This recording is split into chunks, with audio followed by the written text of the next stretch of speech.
You've prayed about it so many times, the words have gone smooth. You don't even have new ones anymore. You say the same sentence and it goes up into the ceiling, and the ceiling doesn't move. And somewhere in the last few weeks, a quieter fear moved in. Maybe he's answering other people. Maybe there's something in me he's waiting on. Maybe he heard and decided not to. I'm not going to talk you out of how that feels, because Scripture doesn't. But I do want to give you what may actually be happening in the quiet.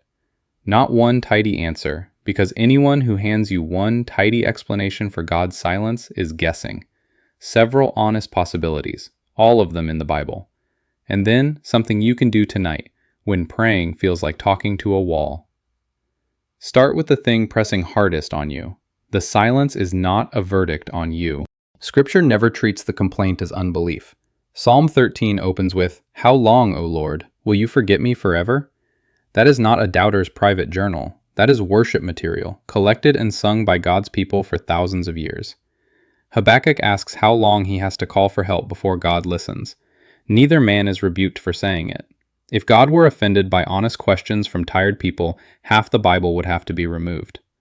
Now, is it possible for something in a person's life to put distance between them and God? Yes, that's real. And if you already know what it is, don't let a video be the reason you avoid it another week. Take it to him plainly and stop hiding.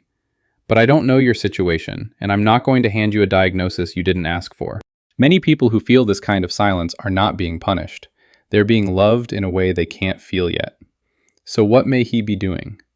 He may be working on a timeline you can't see, and the silence may be about the length of the work rather than the size of his attention. John 11 says something that's almost uncomfortable when you read it slowly.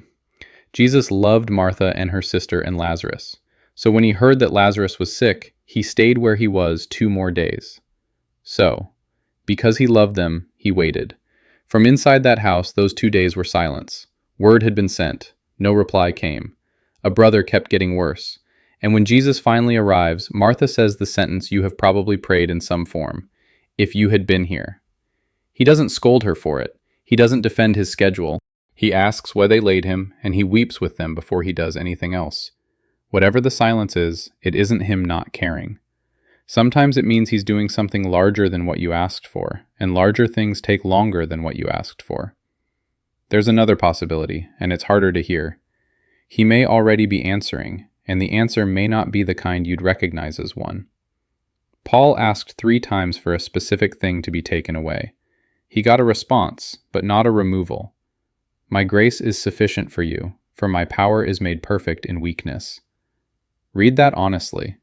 The thorn stayed. Paul lived the rest of his life with it. What he received instead was God himself, nearer, in the exact place he wanted relief. I'm not going to dress that up. It isn't the answer he wanted. But it means that sometimes what feels like silence is a no, we haven't finished grieving, or a not this, or a not the way you asked. And from the inside, that can be almost impossible to tell apart from nothing at all.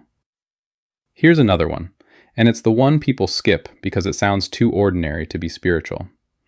He may be speaking at a volume you've stopped listening for. Elijah had just watched fire fall from heaven. Days later, he was sitting under a tree asking God to let him die. God's first response was not a lecture, a vision, or a plan. It was sleep. Then food. Then more sleep and more food. Only after that did God speak, and not in the wind, not in the earthquake, not in the fire, but in a low whisper. Sit with that for a second. God's first ministry to his exhausted prophet was rest and a meal. If you've been running on 4 hours of sleep, carrying grief you've never named out loud, holding something heavy that nobody is helping you carry, then some of what you're calling God's silence may be your own body at the end of itself. That's not a rebuke.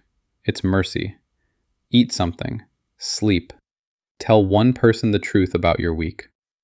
And if the heaviness is more than tiredness, if you've had thoughts of not wanting to be here, or you can't get out from underneath it, bring a pastor, a doctor, or a counselor into it this week. Reaching for help is not weak faith. It is often the most obedient thing a person can do. There's one more, and I want to be careful with it because this idea gets abused. He may be deepening what your faith is resting on. There's a kind of trust that only forms in the dark. When answers come quickly, it's nearly impossible to tell whether you love God or you love what He gives. Silence doesn't create that question. It just makes it visible. And a faith that keeps praying when nothing is coming back is a sturdier thing than a faith that has never been tested. But this does not mean your pain is a lesson plan, and it does not mean that learning faster will end it sooner. That's not how God works, and no one can tell you what He is accomplishing in your particular situation. What many believers do say, looking back, is a strange and consistent thing. The season they would never want to repeat is the season they stopped doing faith secondhand. And notice what I can't tell you. I can't tell you which of these is yours. Neither can anyone else. Anyone who claims to know exactly why heaven is quiet over your life is telling you something God did not tell them. So here is what to do with tonight, because just trust God is not instruction, it's a slogan. Pray the true sentence instead of the polished one. Go back to Psalm 13. David asks, "How long?" 4 times, and then, in the same prayer, with nothing about his circumstances changed, he says, "But I have trusted in your steadfast love." He doesn't rush past the complaint to get to the trust, and he doesn't stop at the complaint either. Both belong in the same prayer. Try it exactly that way. Tell Him you feel forgotten. Tell Him you're tired. Then tell Him you're staying. When you have no words at all, use the promise made for that. Romans 8 says the Spirit helps us in our weakness, because we don't know what to pray as we ought, and He intercedes for us with groanings too deep for words. Your half-sentence, exhausted, wordless prayer is not falling short. It is being carried. Keep your post. Habakkuk finished his complaint and then said, "I will stand at my watch and station myself." He didn't get his answer first. He took his place anyway. For you, that might be the same chair, 10 minutes, same time of day, whether or not anything happens. And feed on what God has already said, because the silence is not a blank page. You are holding more of His words than most believers in history ever had. Tell one person, and ask them to pray out loud for you, since you can't.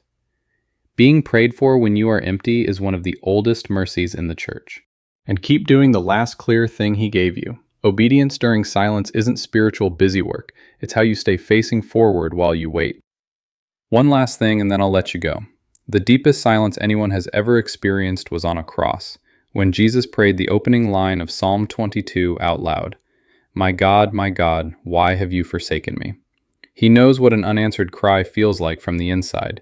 He is not squeamish about your questions, and He is not far from people who are asking them.